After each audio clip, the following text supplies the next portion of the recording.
Praise the Lord. சங்கீதம் 3:4-5 வசனத்தை பார்ப்போம். தேவனிடத்தில் அவனுக்கு இரட்சிப்பு இல்லை என்று என் ஆத்துமாவை குறித்து சொல்லுகிறவர்கள் அநேகராயிருக்கிறார்கள்.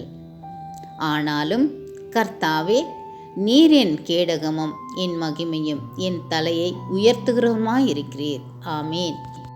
உங்களை பார்த்து அநேகர் சொல்லலாம், கர்த்தரிடத்தில் ஆசீர்வாதம் இல்லை, இரட்சிப்பில்லை என்று. ஆனாலும் நீங்கள் கவலைப்படாமல் இருங்க, நம்பிக்கையோடு இருங்க. அவர் நிச்சயம் உங்களை ஆசீர்வதித்து உங்கள் தலையை உயர்த்துகிற தேவனாயிருக்கிறார். யோபு வாழ்க்கை முன் வாழ்க்கை பார்க்கிறோம், பின் வாழ்க்கை இரட்டிப்பான ஆசீர்வாதத்தை கொடுத்தது போல உங்கள் வாழ்க்கையும் மாறும். உங்கள் நம்பிக்கை வீண் போகாது.